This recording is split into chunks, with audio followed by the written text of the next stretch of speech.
మానవుడికి ప్రాణం ఉంది, మానవుడికి అనేక కోరికలు, కానీ జీవులకు జంతువులకు ఒక్కొక్క కోరికనేనట. ఏమిటట అవి?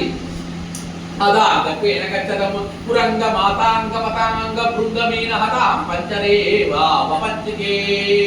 లేడి జింక ఉన్నది, జింకకి ఏం కోరికనట తెలుసా? మీరు అడవిలోకి వెళ్ళి పిల్లన గ్రోవు ఉంటే శ్రవణ ఆనందం, ఆ మృదు మధురమైనటువంటి ఆ శబ్దాన్ని వినాలని బయటకు వస్తుందట.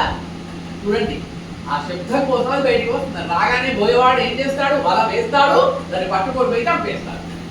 ఆ ఒక్క కోరిక కనుక శ్రవణానందం దానికి, ఆ ఒక్క కోరిక కనుక దానికి లేకపోతే అది బయటకు వస్తుండేదా? రాకపోతే. అదేవిధంగా చేప, నీళ్ళల్లో ఇదే చేప, దానికేంటి ఇప్పుడు ఏం చేస్తాడు? ఎర వేస్తాడు, ఆ ఎరను కట్టి నీళ్ళలో వేస్తాడు. ఆ ఎరను తిందామని జిహ్వా చాపల్యము, నోటి దురుకు ఆకలి తిండి, ఆ జిహ్వా చాపల్యం చేత దాన్ని అందుకోబోతుంది, పోయి అది వలే ఉంటుంది. ఆ ఒక్క కోరిక లేకపోతే అది కూడా చావదు. కాబట్టి ప్రతి జీవికి ఒక్కొక్క కోరిక లేదట, కానీ మానవుడికి అనేక కోరికలు. ఒక్క కోరిక ఉన్న మానవుడిని పెట్టండి చూద్దాం. ఒక కోరిక పోతే ఇంకో కోరిక, ఒక